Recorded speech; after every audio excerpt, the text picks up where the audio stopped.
Si vous voulez lancer une boutique e-commerce avec comme principal canal d'acquisition le SEO, ou vous avez lancé une boutique de commerce en ligne en comptant sur le SEO pour attirer du trafic et générer des ventes et que vous n'avez obtenu aucun résultat, cette vidéo est pour vous. J'ai été exactement à la même place que vous. J'en avais marre de brûler mon budget avec la pub, donc j'ai décidé de lancer une boutique e-commerce full SEO avec laquelle j'ai fait zéro résultat pendant plus d'un an sans savoir pourquoi. Ensuite, je me suis formé et j'ai lancé une seconde boutique avec laquelle j'ai commencé à avoir du résultat un mois après son lancement. C'est pourquoi j'ai donc décidé de faire une vidéo pour dire à mon moi du passé ce qu'il devait faire exactement étape par étape pour être en mesure de réussir avec sa première boutique. On voit tout ça après le générique. Ciao.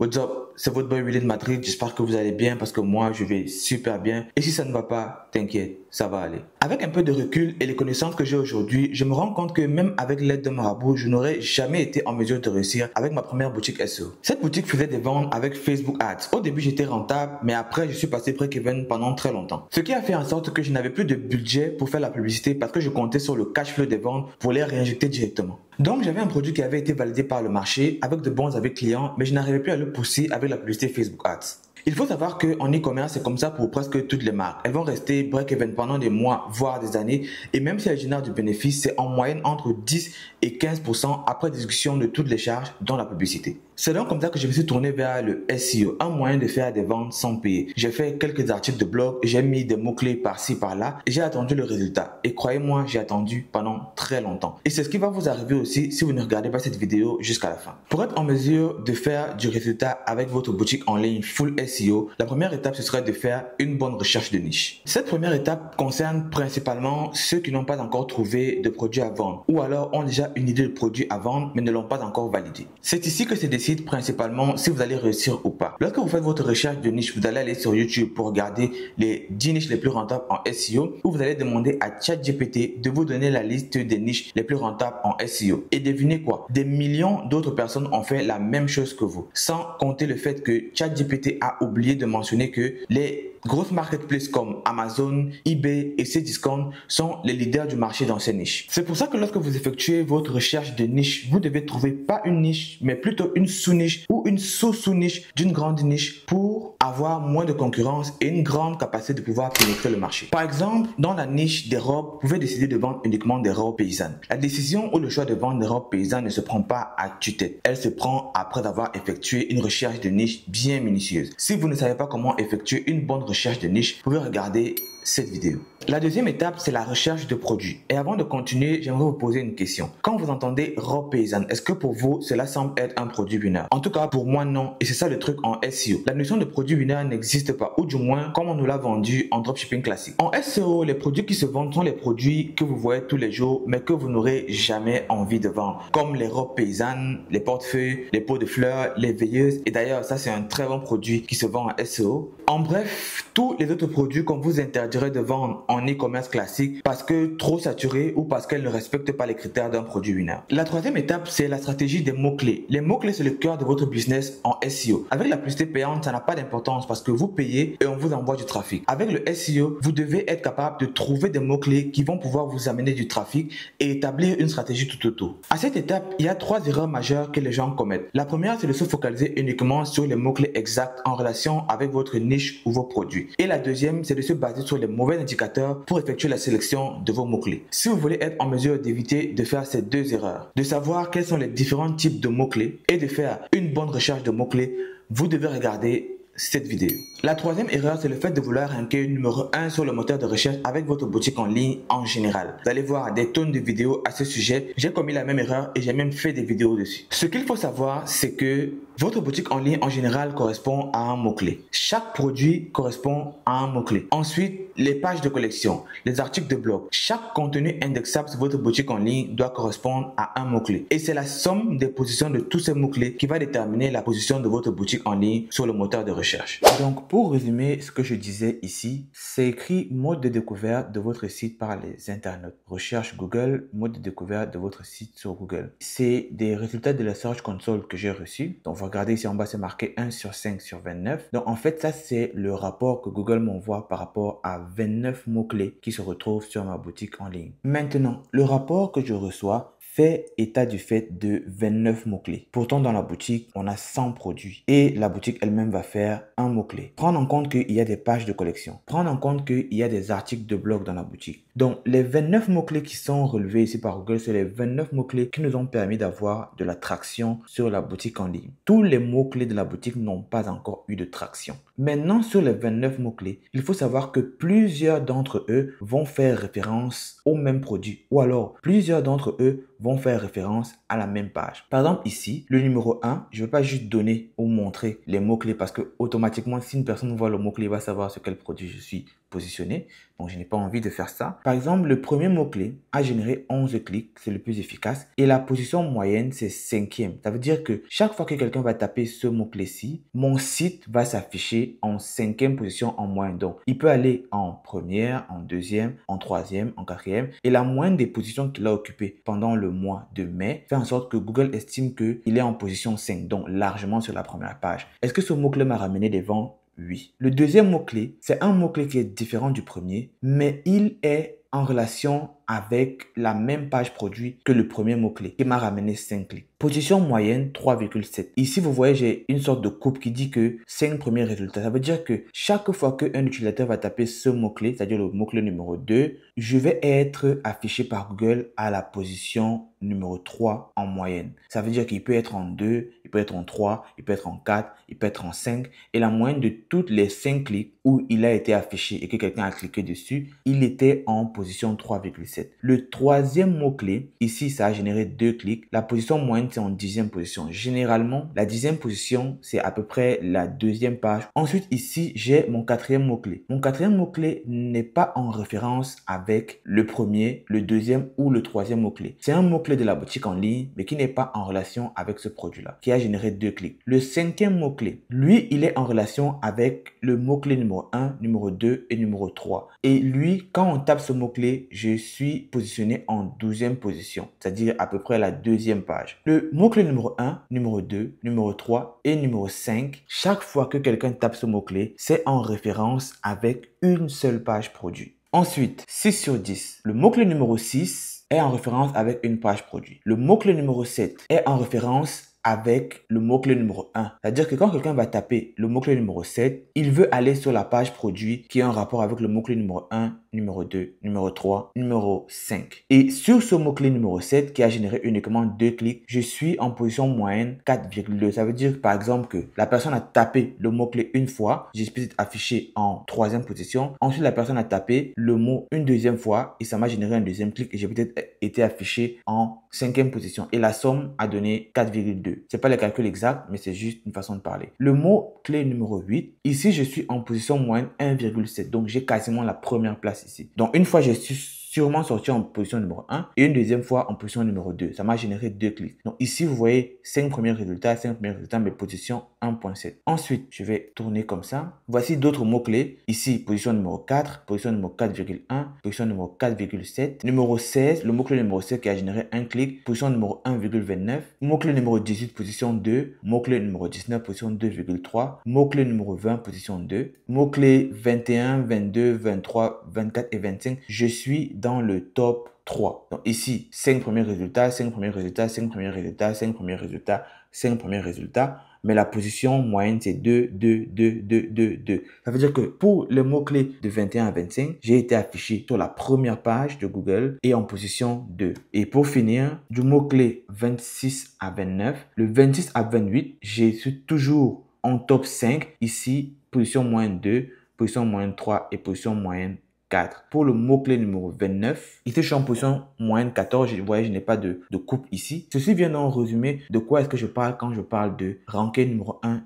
sur Google, qui est un concept assez flou et que personne ne prend réellement la peine d'expliquer. La meilleure chose à faire, c'est que pour chaque mot-clé, vous soyez en mesure de répondre de la manière la plus efficace à la requête de l'utilisateur. pour que sur la majorité des mots-clés de votre site, le moteur de recherche vous fasse apparaître en première page, idéalement dans le top 5 ou le top 3, c'est-à-dire des positions qui peuvent facilement vous permettre d'obtenir des clics et de générer des ventes. La quatrième étape, c'est la création de votre site. Sur quelle plateforme allez-vous créer votre boutique en ligne? De prime abord, si vous n'avez aucune compétence en création de site web, vous devez utiliser une solution de création de site no-code comme Wix, Shopify ou Squarespace. Personnellement, j'ai toujours utilisé Shopify et je vous recommanderais de faire pareil. Ma recommandation peut sembler très peu objective, mais c'est pour une raison très importante, les Core Web Vitals.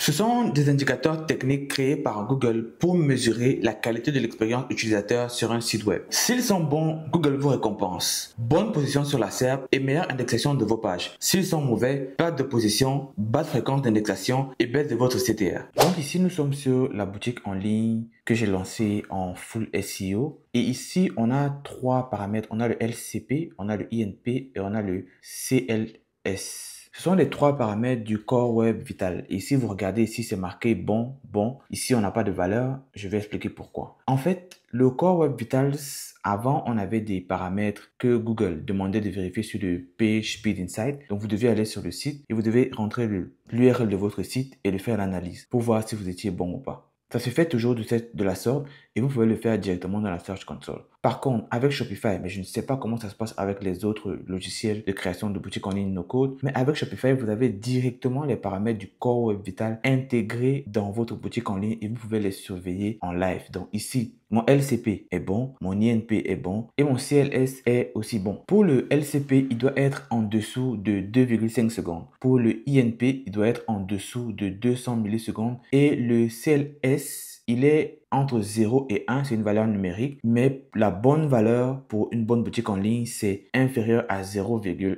Et ici, nous, on a 0 qui veut dire que c'est juste parfait. Comment est-ce que ça se calcule? En fait, au début, quand votre boutique en ligne tourne, il y a un score qui est totalement catastrophique. Au début, je m'inquiétais, je me disais comment est-ce que je vais gérer ça, mais la façon dont votre boutique a été structurée, les images, la qualité des images que vous mettez, si elles sont lourdes ou pas, les éléments du Core Web Vital se calculent automatiquement directement sur le site. Au fur et à mesure que vous attirez les visiteurs avec le SEO, Google va calculer le score de votre Core Web Vital en fonction des interactions qui vont se passer directement sur votre site. Et Shopify a trouvé le moyen de mettre les résultats directement dans l'administrateur de manière à ce que vous sachiez si c'est bon ou pas. Avec les paramètres que moi j'ai ici, je sais que Google ne peut jamais me pénaliser parce que je réponds aux bons critères du Core Web Vital et il ne va pas hésiter à me transférer des internautes lorsqu'ils vont taper les requêtes de recherche que vous avez vues au niveau de la recherche de mots-clés. Donc, un utilisateur tape un mot-clé, Google, d'après les données qu'il a, il va présenter mon site parce qu'il sait que si l'utilisateur vient sur mon site, je vais garantir à l'utilisateur une bonne expérience en termes de affichage d'images, affichage de contenu, la qualité du scroll et surtout la pertinence du contenu que je vais lui offrir. Vu que moi je fais du SEO 100%, ça veut dire que mon SEO fonctionne, les utilisateurs que Google me renvoie sont satisfaits, d'où les scores que j'ai maintenant. Si cela vient à changer, ce sont les indicateurs que j'aurai toujours devant moi. Donc, je pourrais commencer à regarder où est-ce que le problème se situe pour pouvoir le régler. Pour ceux qui veulent avoir leur boutique avec Shopify presque gratuitement, en cliquant sur le premier lien dans la description de cette vidéo, vous allez pouvoir avoir votre boutique en ligne Shopify gratuit pendant les 3 premiers jours. Ensuite, vous allez payer $1 par mois pendant 3 mois, ce qui vous fera faire des économies de $150. Je ne sais pas pendant combien de temps est-ce que cette offre va durer. Donc, le meilleur moment pour en bénéficier, c'est maintenant. La cinquième étape est probablement la section la plus importante. Beaucoup pensent que faire du SEO, c'est quelques mots-clés et des articles de blog, mais en réalité, c'est bien plus que ça. Il existe des outils obligatoires sans lesquels vous ne serez pas en mesure de faire du SEO sur les moteurs de recherche, principalement Google qui est le plus influent. Le premier outil, c'est le Google Merchant Center. C'est un outil qui vous permet de faire afficher vos produits sur les listings gratuits de Google et de les vendre. Si vous n'avez jamais entendu parler de cet outil ou que vous ne savez pas comment le configurer, vous pouvez regarder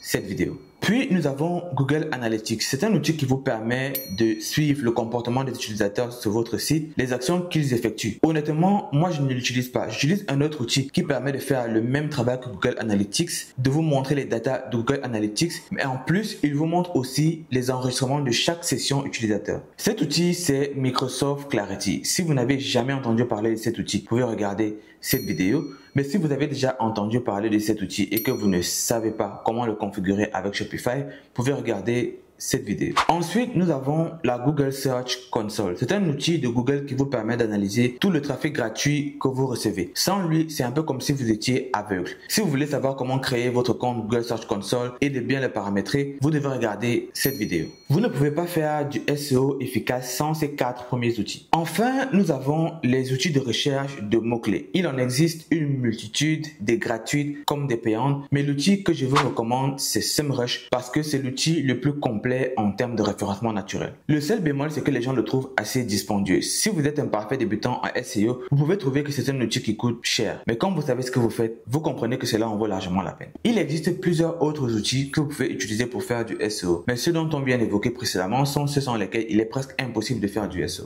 La dernière étape, c'est l'optimisation. Avant, quand j'entendais SEO, je pensais que après avoir créé mes articles de blog et mis mes mots-clés sur mes pages produits, j'allais pouvoir croiser mes bras et attendre les résultats. Si vous effectuez des actions SEO sur votre boutique en ligne et qu'ensuite vous croisez vos bras pour attendre des résultats, vous n'allez rien obtenir. Dans le meilleur des cas, vous allez perdre en position si vous en obtenez d'ailleurs. Google va placer votre boutique en ligne dans les dernières pages, entre 5 et 10. Les pages que personne ne visite jamais, vous n'allez pas avoir de résultats et vous allez penser que le SEO ne fonctionne pas. Une bonne optimisation, c'est la clé de la réussite de votre SEO, qui passe par l'analyse, la compréhension et la bonne interprétation de tous les signaux que vous allez recevoir via les outils qu'on a cités précédemment. Donc ici, c'est ma boîte email. Ici, vous regardez, c'est marqué performance de la recherche en mai pour Nani Nanana. Ça, c'est le nom de mon site que j'ai flouté, évidemment. Ici, c'est marqué Google Search Console Team à moi. Donc, nouveau, cliquez pour essayer la Search Console. Google Search Console, vos performances dans la recherche Google, entre parenthèses, mais. Donc ici, 116 nouveaux clics, 6,15K impressions, 26 pages avec première impression. Ça, c'est une estimation. Donc, si je défile jusqu'en bas, vous allez voir que objectif atteint par votre contenu, page ayant reçu le plus de trafic. Donc, ici, il me classe toutes les pages qui ont reçu le plus de trafic. Donc là, j'ai plus 20 clics, plus 4 clics, plus 4 clics. Comment les internautes vous trouvent-ils? Ici, il me donne les mots-clés qui m'ont généré le plus de clics pendant le mois de mai. Ensuite, en bas, quelles sont les requêtes les plus performantes? Il me donne les requêtes qui ont été tapées, qui ont ramené le plus de clics. Avec toutes les informations que je reçois, je peux maintenant aller sur ma boutique en ligne, sur le contenu que je mets, ajouter toutes les informations que j'ai reçues en termes de mots-clés pour pouvoir être plus pertinent quand un utilisateur va taper ces requêtes au niveau du moteur de recherche Google. Pour conclure cette vidéo, vous devez comprendre que le SEO, ce n'est pas la méthode qu'on utilise quand on n'a pas d'argent. Ou alors, ce n'est pas la méthode des pauvres. C'est une discipline bien à part comme le copywriting, le media buying, la création de boutiques en ligne. C'est une discipline avec laquelle plusieurs marques e-commerce réussissent à générer des millions. Moi, personnellement, j'ai commencé à utiliser le SEO pour les mauvaises raisons. Et j'ai très vite compris que c'est bien plus que du trafic gratuit. C'est une façon d'établir une présence en ligne solide pour votre entreprise. Certes, vous ne dépensez pas des sous pour que ça fonctionne, mais au début, vous devez investir de votre temps. Beaucoup de temps. Et une fois que cela marche, vous pouvez, si cela vous intéresse, coupler cela à la publicité payante. Si cette vidéo vous a été d'une grande utilité, n'hésitez pas à liker, à vous abonner, activer la cloche de notification, à partager cette vidéo sur vos réseaux sociaux, Facebook, WhatsApp, Twitter, Instagram, mais surtout à une personne que vous pensez que cette vidéo pourrait aider. Sur ce, on dit à la prochaine vidéo. Stay fit. Ciao.